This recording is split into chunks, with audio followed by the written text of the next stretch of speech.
Buenas tardes. Bienvenidos nuevamente a la Casa América. Querida Elsa González, presidenta de la Federación de Asociaciones de Periodistas de España, FAPE. Ismael Cala, autor de la obra y presentador y productor de CNN en español. Hoy se presenta su libro, esa obra, El poder de escuchar, que entiendo que es su primer libro.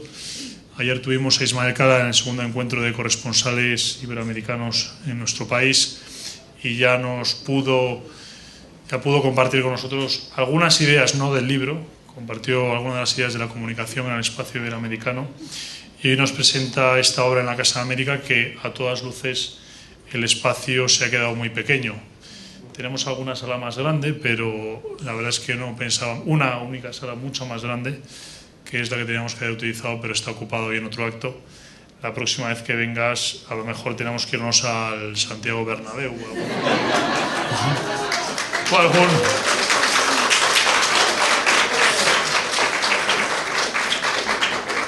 o algún otro sitio. Te va a presentar Elsa, pero quería únicamente hacer una reflexión sobre el título de tu libro, sobre el poder de escuchar, porque a veces se habla del poder de la palabra, pero las personas que realmente tienen y las personas que son sabias son aquellas que hablan poco y escuchan mucho. Este verano mi lectura fue un libro sobre economía y en ese libro de 300 páginas el autor describe a una de las grandes personalidades en Estados Unidos, de esas personas, de esos cerebros, y decía que era una persona que tomaba muchas notas mentalmente. Eso quería decir que se dedicaba a escuchar y a dar algunas órdenes. Por tanto, demuestras con ese título que en este libro se recopila esa sabiduría de saber escuchar, el poder de escuchar. Muchas gracias, Ismael, por estar nuevamente en la Casa América. Gracias, Tomás.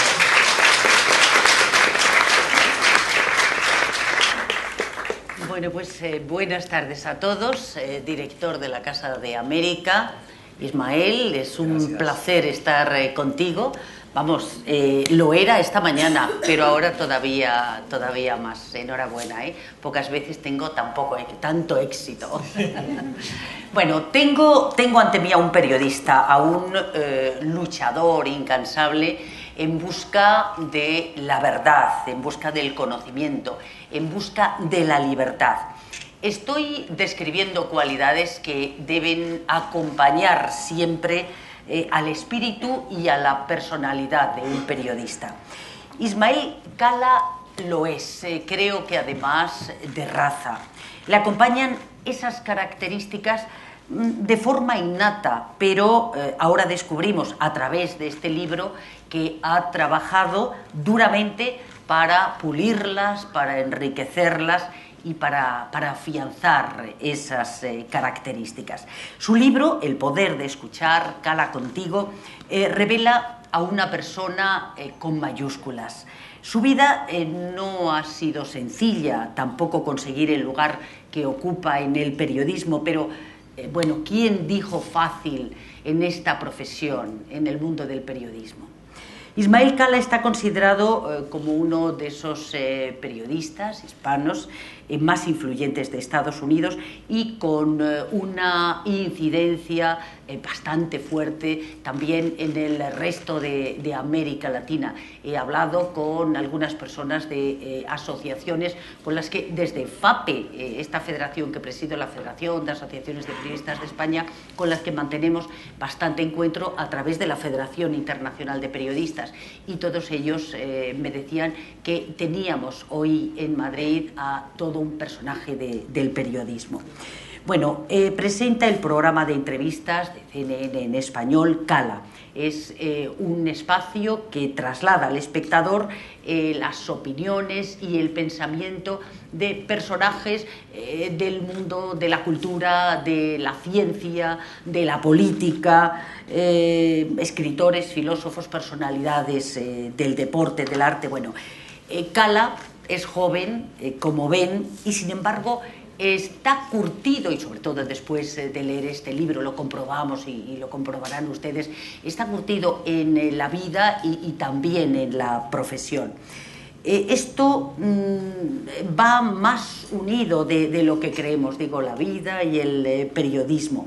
Ismael esconde, tras este aspecto juvenil, 25 años de profesión, 25 años en medios de comunicación, en Cuba, en Canadá, en Estados Unidos, en Panamá, en Venezuela, en México. Bueno, vamos a ver, saber escuchar es importante, pero tú lo elevas a la categoría de fundamental. Lo exaltas incluso hasta considerarlo, bueno, que forma parte de las bellas artes, como tu propia formación, el arte y el periodismo. ¿Está tan ligado, Ismael? El arte y el periodismo. Bueno, buenas tardes, porque no he podido saludarles y agradecerles que estén aquí, y a Casa de América, Tomás y toda la junta directiva, la oportunidad, Elsa, que nos ha dado de presentar este libro. Elsa, gracias por además aceptar la invitación de que moderes este conversatorio. Yo creo que realmente el arte y el periodismo están muy unidos en el poder de escuchar, porque justamente el artista escucha y recrea las realidades, y el periodista le toca prácticamente hacer lo mismo sin la licencia del artista. Es la única diferencia. El artista tiene todas las licencias de escuchar, observar su realidad, recrearla, transformarla y hasta modificarla. Al periodista, como comunicador, nos toca observar, escuchar, convertirnos en voz, sin embargo, sin la licencia artística de recrearla, modificarla, manipularla o cambiarla. Por eso que es tan complicado hablar entre los comunicadores de la palabra objetividad, porque tanto el periodista como el artista, los dos ven el mundo de una manera subjetiva. Todos los seres humanos vemos el mundo de una manera subjetiva, a través de nuestra película mental, que es nuestra propia historia de vida, y esos códigos adquiridos y otros códigos propios que nos hacen escuchar al mundo. Entonces, el poder de escuchar, yo te diría que efectivamente, por eso yo digo que debería considerarse un arte, porque es algo tan difícil de lograr entre nosotros los seres humanos, que solo un maestro que se dedica a pulir ese arte va a lograr tener una maestría en eso. Como ven, sabe escuchar, pero sobre todo sabe transmitir, y lo hace además, bueno, con pura filosofía, como es su libro.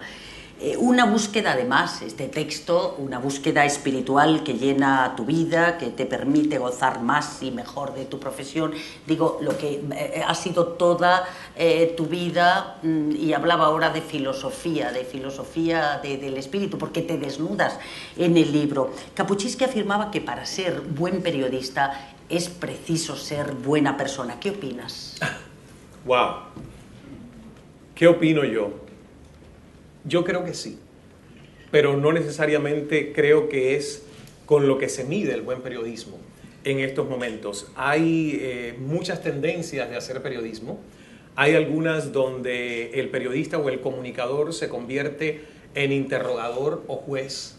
No es mi estilo, y de hecho creo que el cambiar el paradigma como entrevistador, como periodista, como comunicador, de que me paguen por hablar, que era lo que yo sentí por muchísimos años de mi vida, desde que comencé a trabajar en medios de comunicación, que por cierto, no me pagaron de los 8 años a los 22 años en Cuba. O sea, que lo hice sin que me pagaran un centavo, porque era aficionado. Pero luego que me empezaron a pagar, de los 22 años a los 28 que salí de Cuba, yo sentía que me pagaban justamente por hablar, no por escuchar. Y yo creo que eso es lo que pensamos muchos periodistas, que nos pagan por hablar, por convencer con nuestra palabra, por informar, por no equivocarnos, por no confundir cifras, pero mientras el énfasis esté en nosotros como fuente y no en el escuchar a las verdaderas fuentes, que son los que nos proveen la información, estamos mal. Entonces me costó mucho trabajo, mucho aprendizaje, muchos golpes, entender eso, pero ciertamente me convertí en un mejor ser humano cuando entendí que el poder de escuchar era una llave para mi crecimiento. Y al convertirme en un mejor ser humano, creo que inevitablemente me convertí en un mejor periodista o en un mejor comunicador, que es la palabra que yo prefiero utilizar, porque he ido del tingo al tango, como se dice, y no soy un periodista ortodoxo que lo único que ha hecho ha sido hacer programas informativos.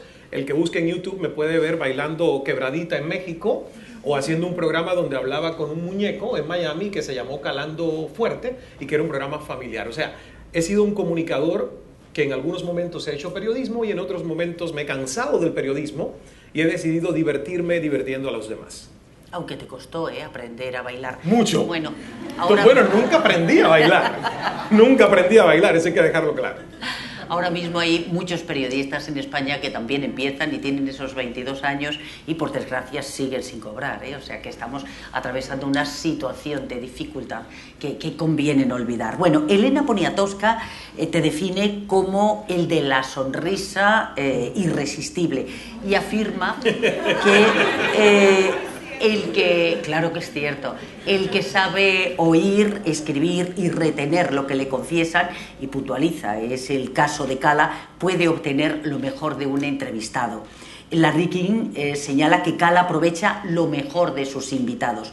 Una de las claves, lo decías ahora mismo, es que Cala no juzga a su invitado y le cita con maestría cómo ocurre con el toro en el ruedo. Esa es la clave para obtener el máximo de un entrevistado. Yo creo que sí, porque al final, a veces cuando uno va tan directo, tan a lo que quiere escuchar de la otra persona, psicológicamente no consigue el resultado. En la vida, en el periodismo, en todo lo que nosotros nos proponemos, el 80% de nuestro éxito está en la psicología que utilizamos. Y el 20% en los mecanismos o técnicas profesionales establecidas en cada una de esas áreas y habilidades que tenemos para desarrollarlo. Pero el 80% es psicología. Y realmente cuando me di cuenta de eso, yo dije, voy a dejar un poco la agenda tan rígida que he mantenido por mucho tiempo. ¿Cuántos periodistas hay aquí, corresponsales, reporteros? Levanten la mano. Seguro que muchos de ustedes han hecho en algún momento, si no es que lo siguen haciendo todavía, lo que yo hacía cuando me mandaban a cubrir un huracán o algún evento. Llevaba el guión casi terminado. Ya lo había escrito en mi mente. Entonces iba para ganar tiempo y llevaba casi todo ya escrito y los huequitos de los soundbites o fragmentitos de declaraciones de las 2 o 3 personas que necesitaba, pero ya casi elaborados también, ¿eh? Ojo, o sea que ponía un micrófono delante porque decía, tú me tienes que casi decir esto, que es lo que me coloca en el rompecabezas mental que ya yo tenía elaborado como mi pieza. Y ese es un ejemplo de cómo vivimos los seres humanos. Así vamos a una conversación para negociar un mejor salario, así tratamos de conversar padres e hijos, entre parejas, amigos, siempre imponiendo nuestra verdad, siempre con una agenda muy rígida. El éxito de estas conversaciones en Cala es que yo justamente dije, ¿sabes qué? No las voy a tratar como entrevistas, porque sería demasiado técnico pensar en esto como una entrevista cuando tengo que divertirme haciéndolo y la gente que me esté viendo en su casa tiene que divertirse viéndolo. Entonces, cuando se convirtieron en unas conversaciones y el fluir de esa conversación, ahí se produjo la magia. Me he sentido también identificada, o sea que mea culpa también, digo, con esas crónicas, porque, bueno, afortunadamente todos hemos hecho la calle durante muchos años. Bueno, el periodista vive de y por la palabra, la usa y trata de que se oiga lo que se esconde o aquello que no se dice abiertamente. En muchos países esa palabra no se puede escuchar en libertad. ¿Cuál es tu experiencia? Hablamos de censura. Yo creo que hay un pugilato que será eterno, porque no lo veo terminar. Aún en las democracias más sólidas, el trabajo de ser un comunicador social o un periodista tiene riesgos, tiene la necesidad de uno atreverse, ser valiente. Y cuando digo que es un pugilato es que lo defino entre los dos polos. Uno es el poder político.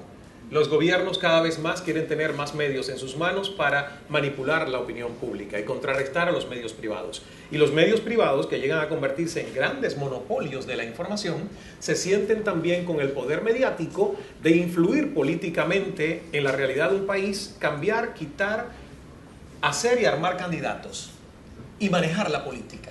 Entonces, si un extremo es malo, el otro es peor. Y al final yo creo que justamente lo que nosotros como periodistas debemos defender es el equilibrio en eso, en que no haya realmente un monopolio ni del Estado, pero tampoco de las grandes transnacionales de la información, que alguna línea editorial escondida siempre tienen por debajo.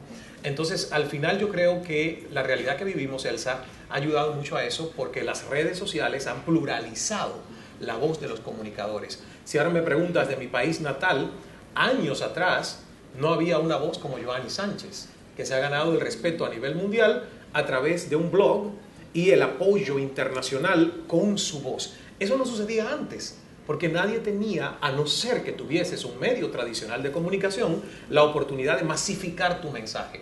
Entonces, yo creo que realmente por eso vivimos en una época mucho más conflictiva para hacer periodismo y para ser comunicadores, porque todo el mundo con Instagram se cree fotógrafo, con Facebook todo el mundo se cree paparazzi, con Twitter todos nos creemos que tenemos nuestra propia agencia de mercadeo y noticias, y lo mismo sucede con los blogs. Entonces, los periodistas que realmente, bueno, pues tenemos una carrera dentro de esto, nos toca triplemente verificar fuentes, corroborar que nuestra credibilidad no está a merced de personas que pueden publicar una foto, un video, pero que a lo mejor es distorsionado y no es auténtico. Y yo creo que nos ha pasado a todos, hasta las grandes cadenas, incluyendo para la que trabajo, que hemos tenido que lamentablemente decir, lo sentimos, la foto que publicamos no era auténtica, o el video que publicamos o reprodujimos no es auténtico.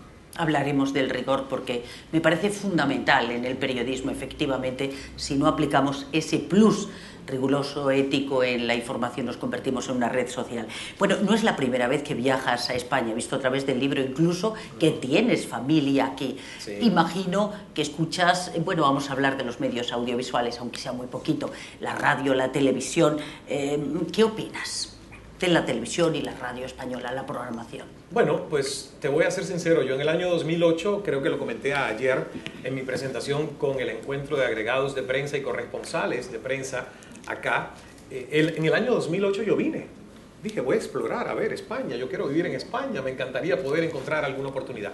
Y me encontré con un muro más grueso que el muro que existía en Berlín, que dividía las dos ciudades, la occidental y la oriental, en el sentido de que alguien ejecutivo de televisión me dijo, mira, te voy a ser honesto, porque ¿para qué hacerte perder el tiempo? Con tu acento, siendo cubano, aquí olvídate. Entonces yo recuerdo que le dije, pero Boris Izaguirre ha triunfado. Y me dijo, claro, sí, la verdad, es uno de los pocos latinos que ha triunfado en los medios, pero es Boris Izaguirre. Un personaje, hoy es mi amigo, en ese momento no le conocía, hoy somos grandes amigos, me dice, un personaje único, pintoresco, que efectivamente, ahora, búscate en los medios un comunicador, un reportero, un conductor de programas, y después además supe algo que me entristeció más, que fue decir, bueno, tú eres cubano, eres extranjero, está bien, pero que a un canario o a alguien de Galicia le pasara lo mismo con el tema de los acentos en su propio país, ahí me pareció que el asunto era más complicado y más triste. Entonces, lo que dije ayer lo repito hoy. Espero que en algún momento España entienda que somos una comunidad iberoamericana y que como mismo América Latina se ha abierto siempre a un referente universal de los españoles y todo lo que hemos recibido de España, a lo mejor en un momento de crisis es un buen momento de oportunidad para que eso se revierta y España se abra a América Latina y podamos ser una vez y por todas verdaderamente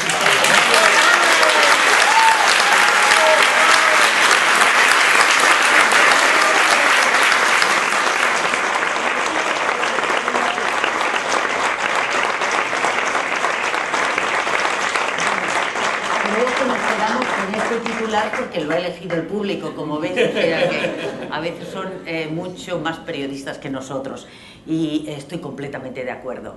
Ismael escribe este libro de forma cercana, huye de la impersonalidad, busca la complicidad con el lector desde la primera página, es más, persigue conocer el efecto de sus reflexiones, de sus experiencias sobre el lector y le facilita, como lo haces, tu correo electrónico. Usas un español que llega, y ahora volvemos a este tema, a cualquier país americano y a España en los usos, en los giros, muy cuidados, y el libro se puede leer en cualquier lugar como si estuviera escrito en este país. Bueno, ¿cómo usamos los españoles el idioma?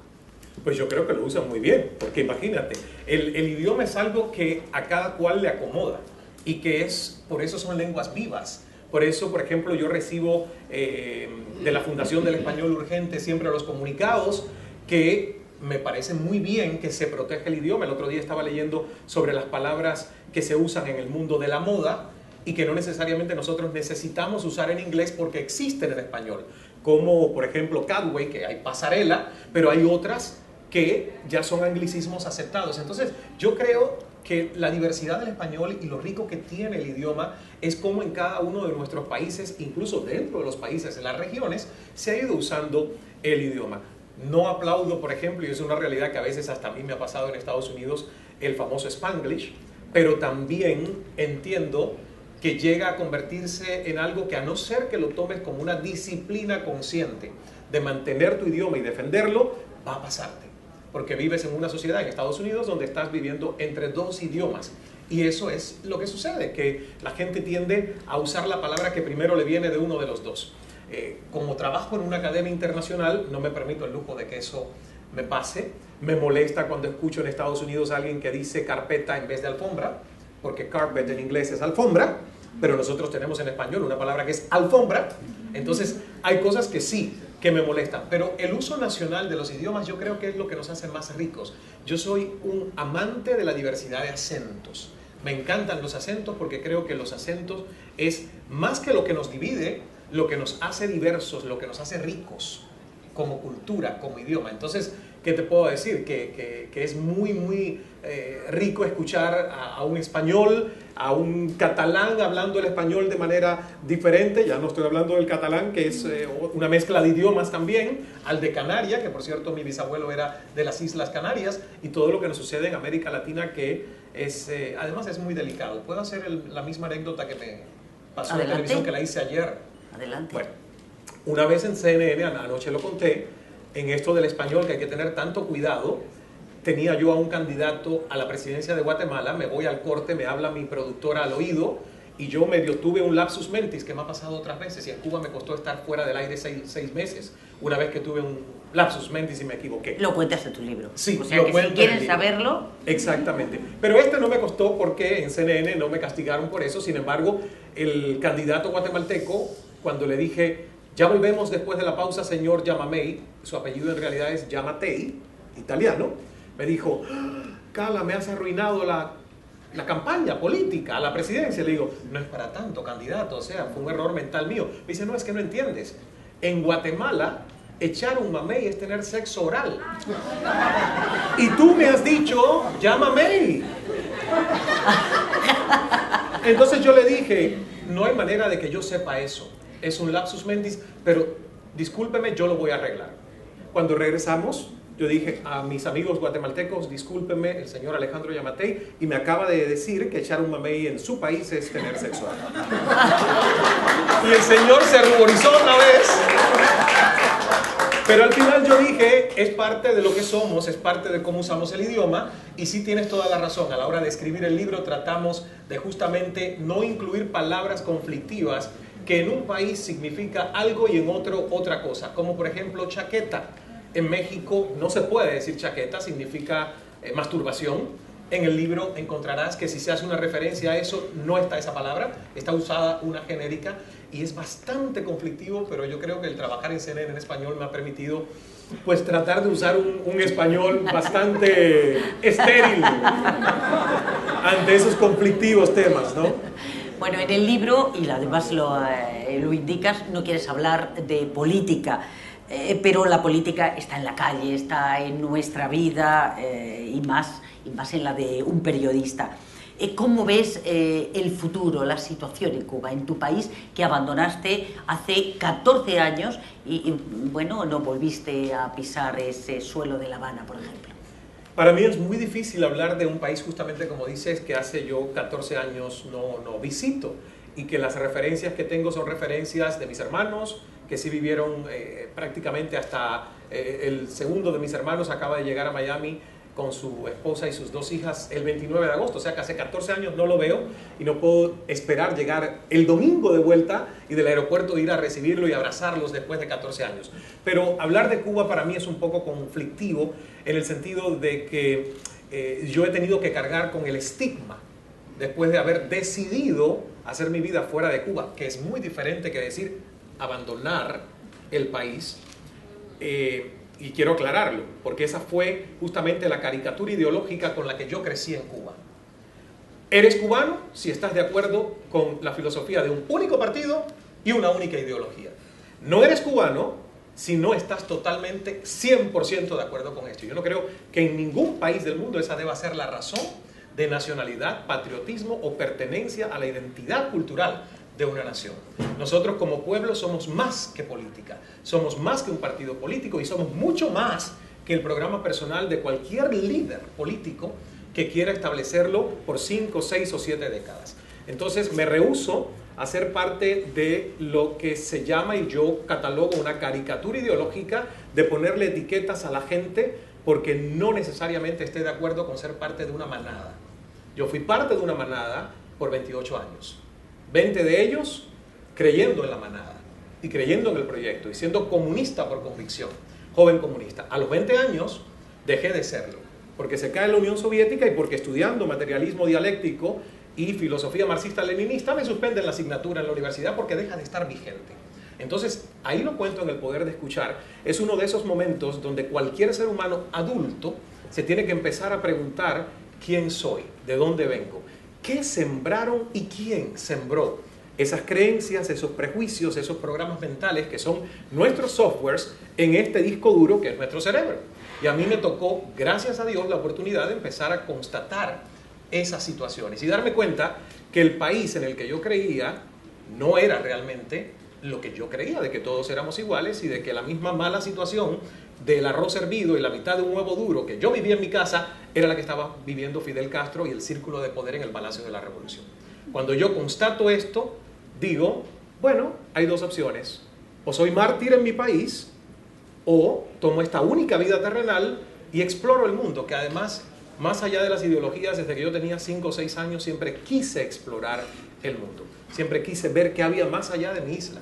Entonces el tema de que estemos sentados hoy en Casa de América en Madrid no es porque yo escapé únicamente por tema ideológico, sino porque yo quería ser alguien que tenía la posibilidad de decidir dónde vivir. A alguien le dije, si hoy Cuba fuera capitalista, a lo mejor Ismael Cala tendría la opción de vivir hoy donde vivo, en Miami, en Madrid, en Kuala Lumpur, y regresar libremente a mi país cuando lo estimara pertinente. Si hoy a lo mejor Cuba fuera capitalista, el país entendería que cuando alguien va, toma conocimientos y se prepara y quiere regresar a aportar a su país, sería un gran mérito. No encerrarnos, no aislarnos, sino abrirnos al mundo. Espero que en algún momento esa sea oportunidad dentro de mi destino de vida, de volver a mi país y contribuir con todo lo que hoy puedo aportar. Ojalá, y además aportarías mucho a tu país, como muchas otras personas que están en el exterior. Hablamos, aunque sea rápidamente, de tus entrevistas. Larry King te comentó que le gustaba sorprenderse, no saber demasiado del entrevistado.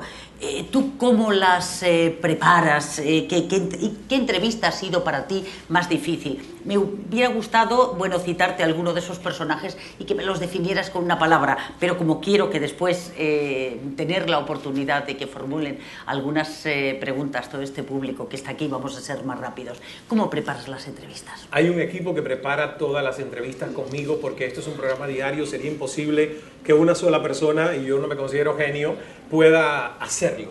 Entonces hay un equipo de producción que está muy bien engrasado porque llevamos 4 años haciéndolo, donde determinamos a quién queremos tener en el programa. Muchas veces nos llegan las invitaciones de los relacionistas públicos y decimos, ok, ¿cuál es la historia detrás de esta persona y qué tiempo le damos al aire?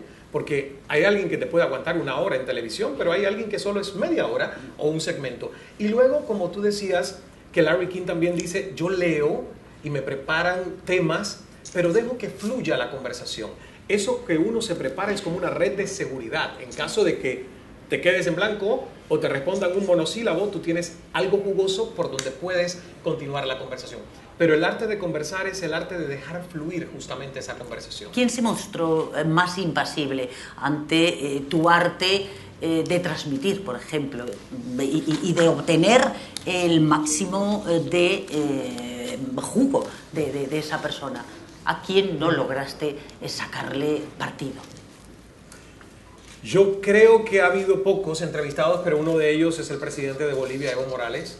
Sin dudas, yo hubiese querido que la entrevista fuera mucho más provechosa, más nutritiva, más enaltecedora incluso de la figura como líder de Evo Morales, porque ese fue el propósito. Después del incidente, ustedes recordarán que su avión presidencial prácticamente lo detuvieron y no lo dejaron volar, y a nosotros nos pareció que para cualquier presidente esto era realmente una humillación. Y ese era el tono de la entrevista. Sin embargo, pasó por una cancelación por su ministro de Presidencia, y a la hora de que la entrevista se reprogramó, el presidente fue muy hostil. Bastante hostil, te digo, parte de esa caricatura ideológica que me dijo en mi cara: sé que te escapaste de Cuba, sé que no representas a los pueblos de América Latina, sé que eres voz del imperialismo. Y entonces, al final no fue una conversación de la que yo me siento orgulloso, ni creo que es el estilo que representa este programa, ni nuestro estilo de hacer. Pero sucedió, y al final yo tenía el libro delante que se lo había regalado, y decía: Ismael, si regresas a ser fosforito, ese impulsivo adolescente que eras cuando estabas en secundaria básica, y pones tus emociones a merced de esta provocación, que echen a la basura el libro después de 2 años de investigación, porque tú no sabes escuchar. Bueno, entonces me acordé de eso, me tragué la lengua, le dije nada más: me extraña, presidente, que usted utilice la palabra escaparse, porque uno se escapa únicamente de una prisión y usted es amigo de los Castro. Entonces, veremos cómo está manejando el tema Cuba. Él se quedó tranquilo y seguimos la entrevista, que además se fue a cortes de comerciales, y él miraba hacia allá y yo hacia acá. Y bueno, en fin, es la anécdota. Yo quisiera que pasara otra peor para olvidar a Evo Morales. Nunca se sabe, a lo mejor con el tiempo te luces con esa entrevista. Por lo menos ponte de pie tú hoy para yo poder decir: mira, se me paró en un conversatorio Elsa y ya no tengo que contestar sobre Evo Morales.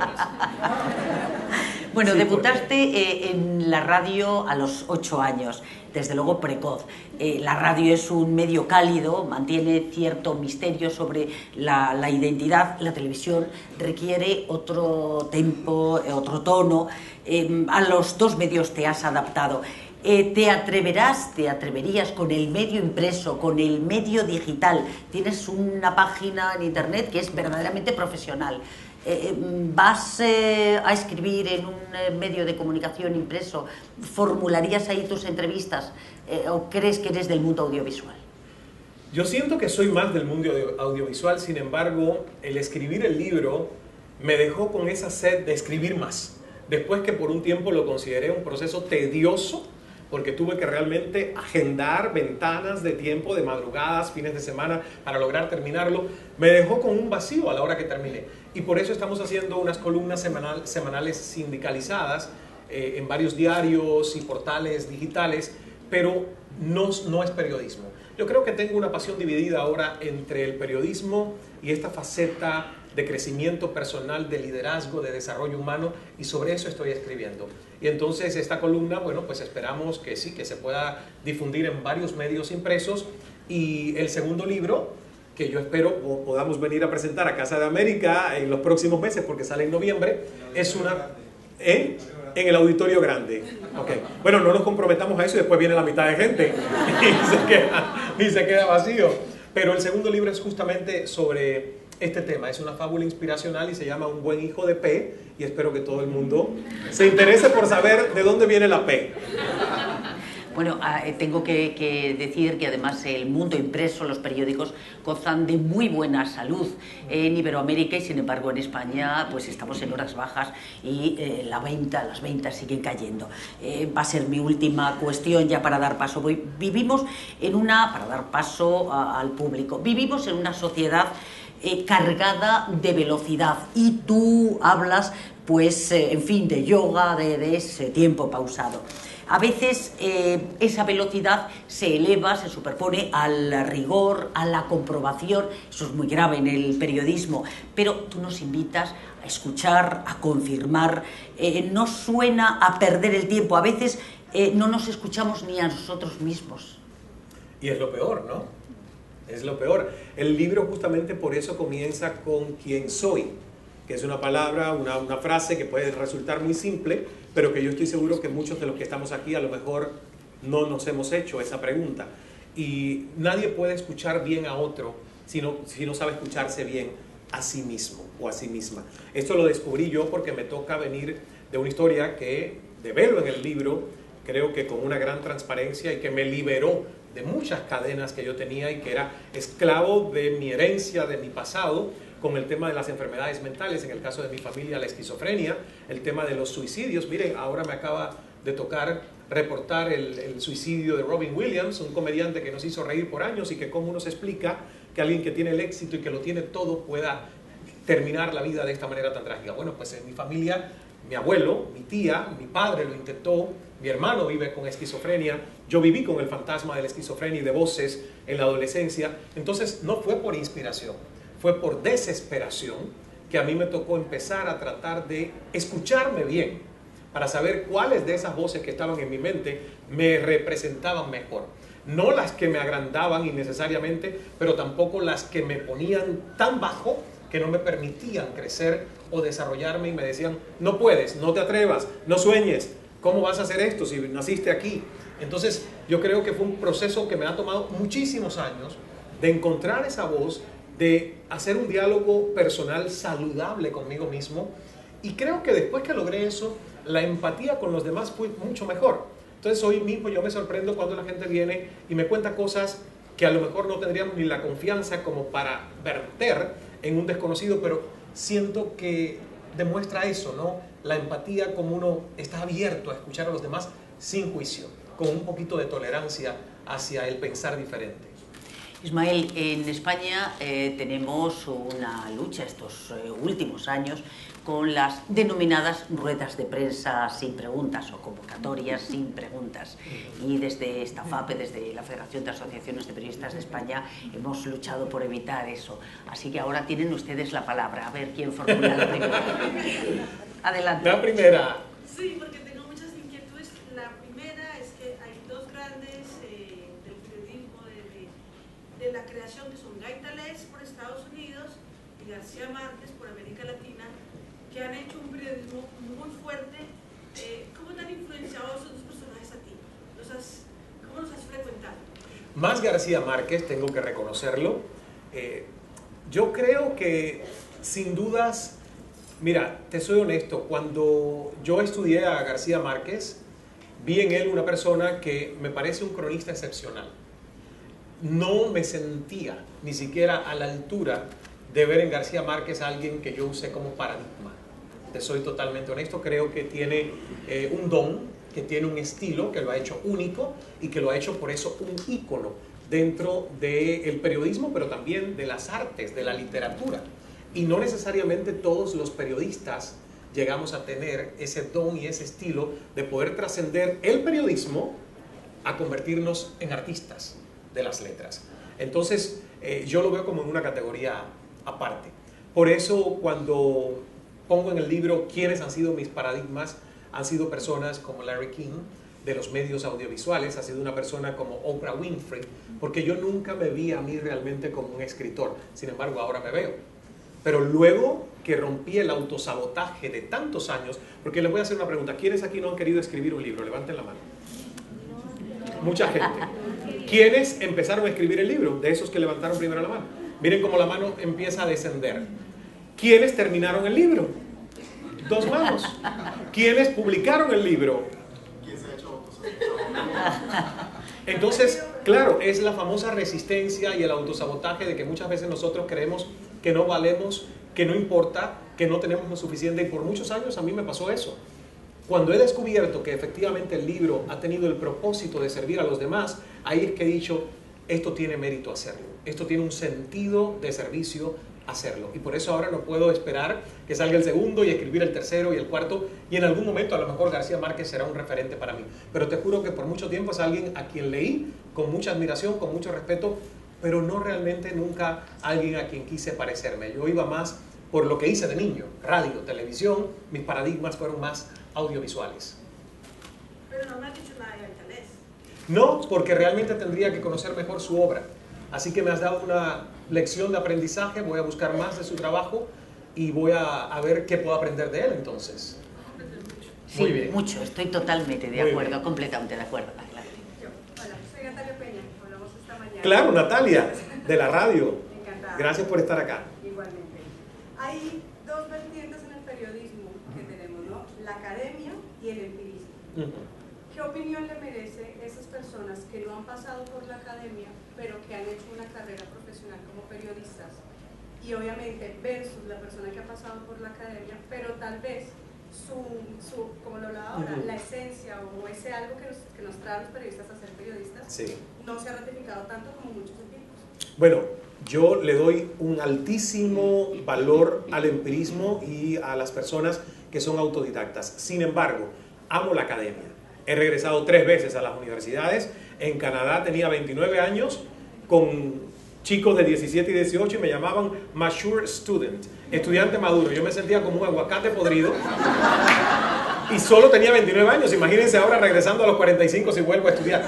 Pero me encanta la academia porque siento que son alma maters, que son espacios donde realmente tú vas a crecer. Y que la teoría, lo único que hace, la teoría no nos hace más habilidosos. La teoría no nos compra carisma. La teoría no nos da realmente ni siquiera psicología práctica. Pero la teoría, si la sabemos poner en funcionamiento, nos da la habilidad de poder usar el conocimiento de mejor manera. Entonces yo creo que es válido. Yo te diría que a mí me ha funcionado complementar las dos cosas. Por ejemplo, yo fui periodista sin haber estudiado periodismo. Hice por mucho tiempo programas informativos, pero nunca estudié periodismo en Cuba porque no quise. Porque dije, en este país, ir 5 años en una universidad para estudiar periodismo, para que luego te llegue un mensaje oficial del Partido Comunista y de ahí no te puedes salir, eso no es periodismo. Discúlpenme mis colegas que trabajan en Cuba. Lo estudié en Toronto. En Cuba estudié Historia del Arte. Sin embargo, yo te digo sinceramente, hay muchos abogados que estudiaron Derecho y que hoy ejercen el periodismo y lo hacen de manera magistral. Hay muchas personas que estudiaron Economía y hoy ejercen el periodismo económico y lo hacen de una manera magistral. Yo siento que al final es la vocación, es la pasión que uno tiene. Si le gusta algo, vas a buscar la información y hoy más que nunca, que está ahí, en todas partes. Entonces hay muchísimas personas. A mí, por ejemplo, me preguntan, oye, ¿tú estudiaste psicología? Y le dije, sí, pero no tengo título. No digo que soy psicólogo, pero sí estudié psicología, porque me tocó para entender la realidad de mi familia con el tema esquizofrenia. Y sí estudié psiquiatría, pero no soy psiquiatra. Entonces, es una mezcla de lo que te interesa, te vas a convertir en maestro de lo que te interesa. Y puedes ir 4 años a una universidad y tener un título y a los 2 años no acordarte de absolutamente nada que estudiaste porque te dejó de interesar.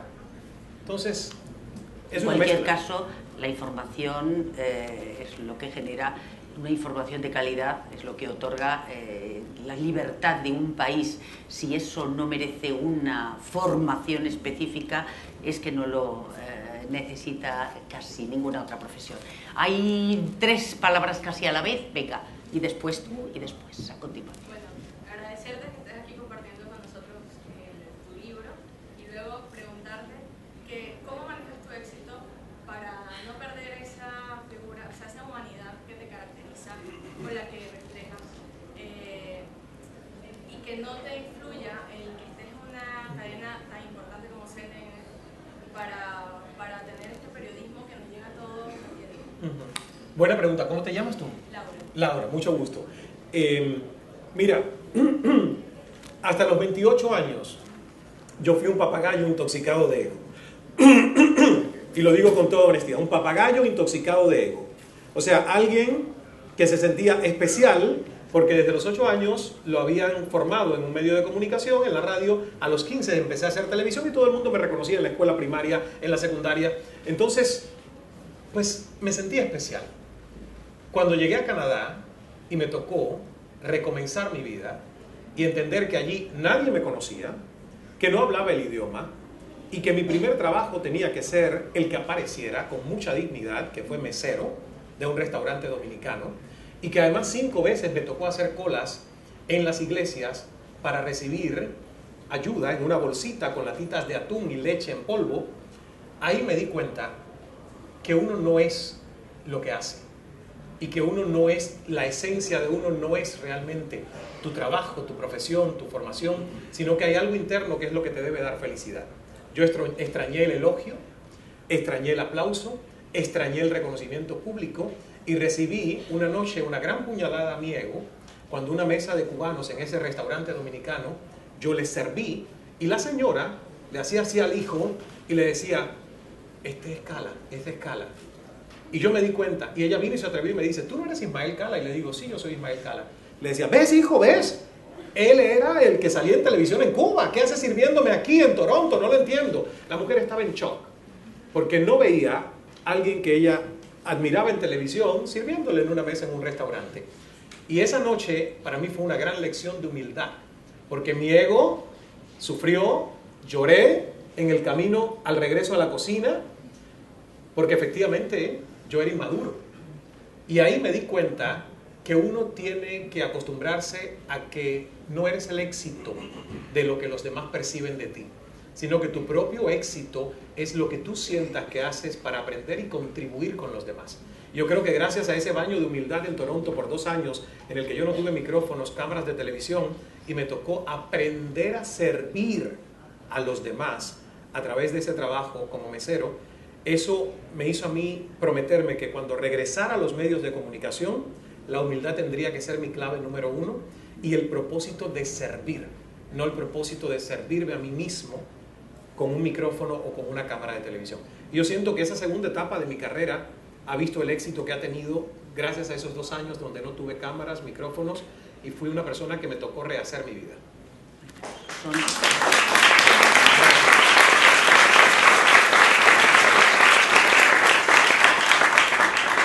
Son las raíces de la madurez. Bueno, mi nombre es Ignacio Icaray, soy venezolano.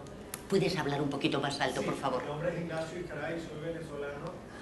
Estudié periodismo, pero no soy periodista. Soy comunicador de algún modo. Vivo ahora en España desde hace 8 años. Me fui de Venezuela, me vine de Venezuela, tal vez por las mismas razones que tú te fuiste de Cuba. Cuando me preguntan aquí en España dónde queda mi país, le digo aquí. Quita de agua si quieres. Queda aquí mi país. Y quiero darte las gracias como venezolano por que siempre has estado pendiente de cubrir las noticias de Venezuela, secretario. Hacer referencia brevemente del cierre de los medios en Venezuela, de RCTV, un canal de televisión, donde trabajamos el señor Noé Fernández y yo, ahí ahora tomándote la foto. Sí. Y este domingo cerrará un periódico que es decano en Venezuela, El Impulso, de la región centro-occidental, cierra por la escasez de papel, por el acoso oficial contra la libertad de prensa. Pero también quería preguntarte, después de hacer este largo preámbulo, en tu entrevista, porque yo soy músico, y una de las últimas entrevistas que tú hiciste fue desgarradora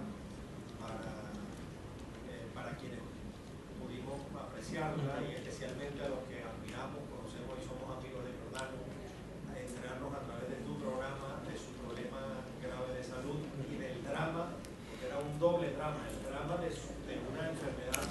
Abrevia un poquito para que puedan preguntar los demás. ¿Qué sentiste en ese momento? Ver a Giordano derrumbarse frente a ti y abrirte su corazón al mundo a través de él. Sí, de verdad que esos son de los momentos que me ha pasado 5 o 6 veces en el programa que más difíciles para mí son, porque una de las cosas con las que yo he tratado de ser congruente es no explotar para rating el morbo humano o la tragedia personal de nadie. Y si te diste cuenta, en cuanto él empezó a llorar, yo me fui a una pausa. Doy fe, perdona que intervenga, efectivamente, chapó de verdad, porque he visto ese momento y en lugar de utilizar el amarillismo, cortó e hizo una pausa. Claro. Enhorabuena. Claro, sí, me siento muy incómodo cuando eso pasa. Eso no estaba programado. De hecho, yo no sabía que él estaba sufriendo de cáncer. Él lo dijo en el programa y a mí me golpeó mucho que hubiese dicho esa noticia, y aún más el drama, como tú dices, de siendo una celebridad en su país, sufrir lo que sufre cualquier otro venezolano realmente, porque él en ese momento se convirtió en símbolo de la situación de todo un país. Alguien que necesita un tratamiento, una quimioterapia, y tuvo que hacer una campaña entre amigos para ver qué le sobraba a quién y él poder completar su dosis, y luego irse a Colombia a través de otro amigo para encontrarlo. Entonces, es lo que tú dices, fue un momento doblemente difícil porque fue el momento de la tragedia humana de alguien que está lidiando con un diagnóstico de cáncer, pero que al mismo tiempo representa esta carencia de crisis. Y realmente yo creo que el tratamiento que nosotros le dimos a ese momento ha develado una profunda amistad y respeto de Giordano y su esposa hacia nosotros. Hemos quedado en una comunicación permanente y déjame decirte que fue una avalancha lo que sucedió después de eso, que hasta funcionarios del gobierno le llamaron al día siguiente para ver cómo se podría solventar un poco la situación. O sea que tuvo un impacto enorme su declaración en el programa. Gracias.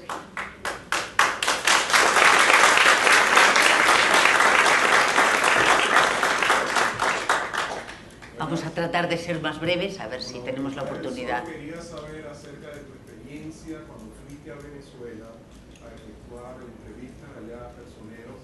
Quisiera saber tu experiencia personal como periodista y también la respuesta hacia el canal que tú representas en ese medio que tuviste que desenvolver. Pues la verdad que te voy a ser honesto, nosotros tuvimos una apertura con los oficialistas y representantes del gobierno. En el momento en que fuimos a grabar, esa semana tuvimos al ministro de Comunicación, tuvimos al ministro de Industrias, o sea, hubo una representatividad que no es habitual en nuestra cobertura diaria y que realmente a veces nos cuesta tener representantes oficiales, y yo siempre lucho con eso y lo digo al aire porque una de las premisas de uno ser equilibrado es poder presentar las dos caras de la moneda. Y si no tienes acceso a alguien oficialista del gobierno, de un gobierno, ¿verdad? Y no solo nos pasa en Venezuela, nos puede pasar en cualquier otro país. Si no tienes la versión oficial, lo único que nos queda como medio es decir, hemos mandado esta carta 3 veces a tal ministerio y no hemos recibido respuesta. O la respuesta fue que no estaban interesados en comparecer. Pero cuando yo fui a Venezuela tuve participación.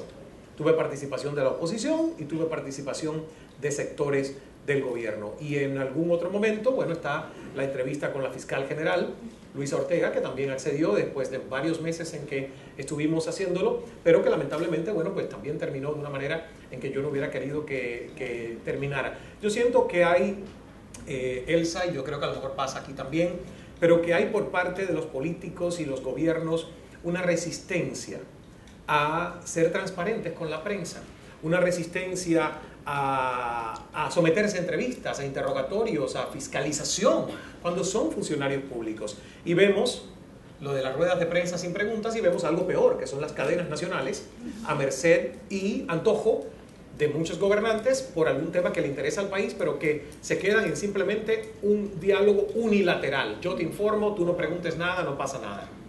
Y cuando hay ruedas de prensa también están los montajes o las farsas de que los que preguntan son periodistas de medios estatales que están adiestrados con una política editorial de un medio que representa la línea editorial del partido en el poder. Entonces con todo eso nos enfrentamos, los que tratamos de hacer periodismo equilibrado, y la verdad es complicado y es difícil tratar de hacerlo en estos momentos. Adelante. Hay 4 manos pedidas. Yo creo que le tenemos que poner fin a estas 4, con estas 4 preguntas. Vamos a tratar de ser muy breves todos. Sí. Adelante. Buenas. Yo soy Simón Romero, venezolano. Yo toco un poco el tema de la juventud.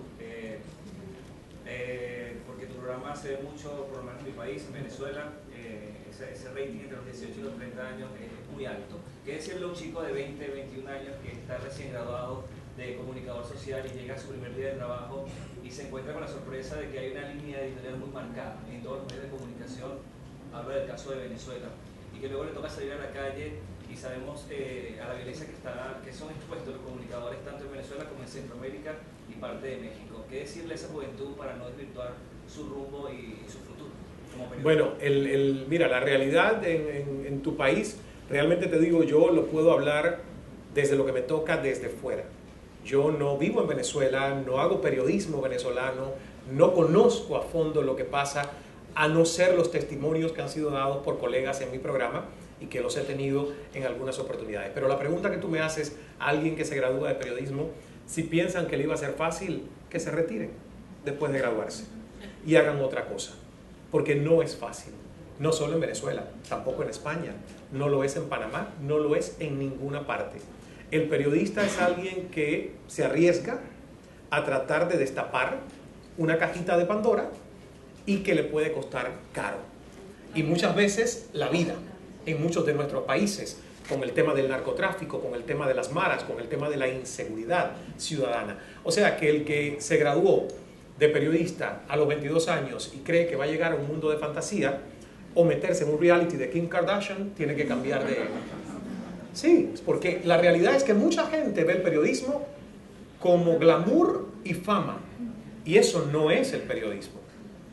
Y los reality shows han desvirtuado el propósito en que muchos comunicadores quieren acceder a una pantalla, porque lo ven muy fácil, cualquiera se hace famoso de la noche a la mañana sin hacer nada y sin tener ningún talento especial. El que estudia periodismo es porque quiere tener un compromiso de comunicador, sino que se convierta en presentador o presentadora de programas de variedades o otra cosa, pero no en periodista o en comunicador. Adelante. Primero que todo, quería decirte que te amo, que eres mi fan. Quiero saber si sientes responsabilidad o peso a esta generación de jóvenes que se inspira en ti y que de verdad que ve como una luz y dice, sí, podemos. Sientes que de verdad, de tanto que dices, eres responsable de todos esos jóvenes que nos vemos reflejados de alguna manera en ti. Yo siento que tengo un compromiso, eso sí. La verdad no lo siento como un peso, pero sí como un compromiso. Porque me he dado cuenta, y por eso iniciamos toda esta empresa de Cal Enterprises, que no tiene nada que ver con CNN, y que es la que ha publicado el libro, los audiolibros, las conferencias, un encuentro inspiracional que vamos a hacer de 5 días ahora en noviembre en Punta Cana, de transformación personal, porque siento que realmente hay recursos que todos los seres humanos, no importa dónde vivamos, no importa nuestros orígenes, podemos tener y reprogramar nuestra mente hacia el éxito, hacia el bienestar, hacia la excelencia. Y hay muchos jóvenes en América Latina y aquí en España también, en un momento de crisis como les ha tocado vivir en los últimos 5 años, que se ven en medio de la desesperanza. Una pregunta, para ser breve, Elsa, que también yo me extiendo mucho, una pregunta que me hizo un joven periodista en Nicaragua en una rueda de prensa. La primera pregunta al yo llegar a su país fue: Cala, ¿qué le hace a usted venir a mi pequeño y empobrecido país? Estás, ¿verdad? Cuando yo escuché eso de un joven, le pregunté la edad, tiene 23 años, le dije, ¿cómo tú me vas a decir eso? O sea, ¿cómo la pobreza ya está tan enraizada en tu mente que tu primera pregunta es preguntarme el motivo de qué yo hago en tu país? Entonces, hay mucho que hacer por jóvenes. Y yo creo que el liderazgo comienza si uno puede ir sembrando esas semillas. Ahí había otra pregunta. Bueno, pues adelante. Fernando, de México. Hola, Fernando. Hola. De lo que comentabas hace un momento, que España se debe abrir a América Latina, ¿en qué temas específicos crees que España le debe aprender a los países latinoamericanos? Yo siento que hay muchos temas porque fíjate que justamente América Latina ha sido una región que, como prácticamente siempre hemos vivido en crisis, bastantes intermitentes, hemos desarrollado habilidades y mecanismos para sortear esas crisis. Y yo creo que eso España lo puede aprender de muchos de nuestros aspectos resolutivos de cómo sortear esas crisis. Yo te pongo el ejemplo de un pequeño país como Uruguay, que si lo comparas con sus vecinos gigantes sudamericanos como Brasil y Argentina, Uruguay ha hecho la diferencia y ha sabido establecer una marca país que se ha apoderado, por ejemplo, del sector juvenil de la informática y la información. Y en Uruguay hoy se están desarrollando videojuegos, softwares competitivos a nivel internacional. Entonces, lo que digo es, hay caso por caso. Cada país puede aportar algo diferente. Pero lo que siento es psicología, mentalidad de decir, no somos los que llegaron a conquistar América Latina. A lo mejor América Latina hoy tiene muchas cosas para conquistarnos y hacernos mejor país. Y es esa la psicología que creo que España puede establecer con América Latina y que nos iría mucho mejor a todos. La última. Solicitaste de las primeras la palabra, pero donde hay confianza, Vasco. Comentabas la dificultad que tuviste a la hora de venir a España y abrirte camino. Me gustaría saber la otra cara. Un español que quiere cruzar el charco e intentar abrirse camino allí y en un medio de comunicación tan importante como en español, si tiene más oportunidades que el resto. Yo no te diría a lo mejor que tiene más oportunidades, pero sí te digo que somos más flexibles. Eso sin dudas te lo digo. Puse ayer el caso de Marianne de la Fuente, una periodista con acento castizo, pero que nunca dejó España y vivía en Miami hace no sé cuántos años. Fue por muchos años la presentadora principal del noticiero matutino de Telemundo, la segunda cadena en importancia en Estados Unidos. Hoy tiene su propio programa, sigue teniendo su acento español en BM, que es una cadena pública como lo es aquí Televisión Española. Allá es PBS y la versión en español se llama BM. Y Marianne de la Fuente, con su acento en español, que no representa demográficamente a una gran mayoría de españoles en Estados Unidos, porque no son mayoría, son los mexicanos, ella está allí. CNN en español es otro ejemplo. Nosotros tenemos a Ana María Luengo Romero, española, y tenemos a Miguel Ángel Antoñanzas, español, y son parte de nuestros presentadores y nuestros corresponsales. Y hay chilenos, y hay argentinos, y hay mexicanos, y hay cubanos, y hay puertorriqueños, y cada cual con su acento, tratando de que nos entendamos. Pero yo creo que ahí está la diversidad. Entonces, sin dudas, yo te dijera que América Latina ha tenido mucha más apertura a ese tema de los acentos y a invitar a los españoles, y se les respeta. Alguien me decía hoy, Isabel, de 24 horas de televisión española, de que la inteligencia vale más que un acento. Y yo le dije, bueno, pues invita a tus colegas a que pongan en práctica eso.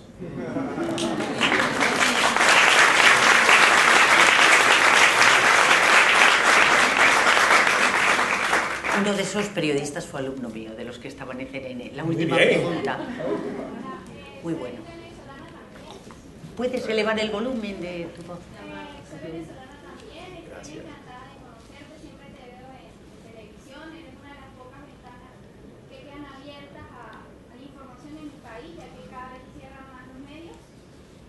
Te quería preguntar cómo te admitiste a ti mismo el momento de que lo que habías visto durante toda tu vida, toda esa doctrina, no era en realidad lo ideal, ya que hay personas donde la realidad les choca todos los días, la violencia les ataca y siguen como que si les hubiesen lavado el cerebro allí y simplemente pues algo inexplicable que nunca afrontan o nunca se dan por vencidos y dicen sí, me equivoqué, estaba equivocado todo este tiempo y en realidad lo que he pensado no es. Bueno, yo creo que es más fácil seguir la inercia que confrontar la realidad que te toca. Es mucho más fácil ser un seguidor que ser líder. Y es por eso, como yo crecí en Cuba y la palabra líder se asociaba únicamente con concepto político, los líderes de la revolución, alguien me preguntaba, Ismael, ¿tú quieres ser líder? Y yo decía, no, ni loco. No, líder, no. Pero tuve que reconciliarme con el concepto de liderazgo, que no es más que cualquiera de nosotros tomar las riendas de nuestra vida y decir en qué puedo yo influir en los demás, qué área de mi vida yo puedo desarrollar donde voy a ser ejemplo. Y todos somos líderes, o deberíamos serlo. Y eso que tú dices implica trabajo, eso que tú dices implica un proceso de crecimiento personal, no ser autómatas que vivimos con el piloto automático corriendo tras el dólar para sobrevivir y siendo manipulados por los mensajes publicitarios de que no eres feliz porque no tienes la casa nueva, no eres feliz porque no tienes el nuevo iPhone, no eres feliz todavía porque tu novio no te compró lo último que salió en el mercado. La mayoría de las personas viven en una gran tribu que aparenta ser muy desarrollada tecnológicamente, pero que ha involucionado en lo espiritual terriblemente. Entonces, ese proceso necesita tiempo y necesita sobre todo una introspección y un deseo de querer evolucionar como ser humano. Yo quisiera hacer también muchas preguntas. Bueno, pues eso, porque en ocasiones la información ahora no genera criterio suficientemente, no construye sociedad. Hablabas del ego de las personas, del ego de los periodistas. Quería saber si tenemos demasiado ego los periodistas españoles o no. Pero hay una cuestión que me ha llamado la atención que mencionas en tu libro, el por qué no te callas del rey. El rey.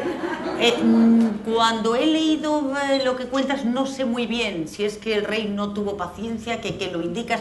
¿Qué pasó? ¿Qué opinas de ese hecho? Ahí yo tengo dos opiniones. Una es, me encantó que le dijera ¿por qué no te callas?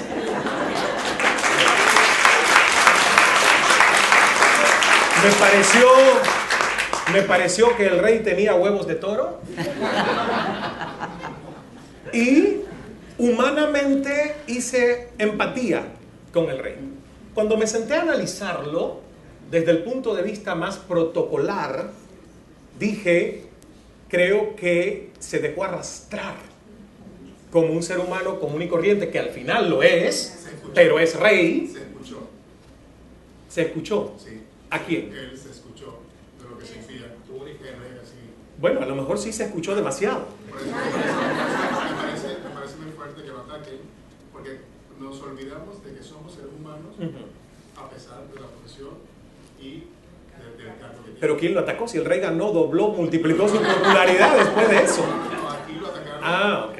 Aquí en España lo atacaron por todo. No en América Latina, la mayoría de América Latina creo que... En América Latina se hizo muy popular el rey. Pero aquí lo atacaron Sí. y a mí me parece que definitivamente lo que teníamos que haber hecho era aplaudirlo porque se escuchó lo que el mensaje que tú estás haciendo ahora. Él dijo hasta aquí. O sea, en un momento que tengo que también ser yo. Somos seres humanos, somos seres humanos. Ahora, yo te digo sinceramente, lo que sucede es que el escucharnos a nosotros no es dejar que nuestras emociones dominen la vida, sino seríamos seres irracionales. Ahí yo cuento justamente la diferencia en lo que hoy yo me siento, un ser mucho más ecuánime que cuando tenía 19 años, porque si alguien venía y me lanzaba un fósforo, yo tenía el combustible. ¡Pum! Era una llama. Si alguien viene hoy y me lanza una provocación, yo lo pienso 3 veces y digo, ¿cómo vale la pena reaccionar?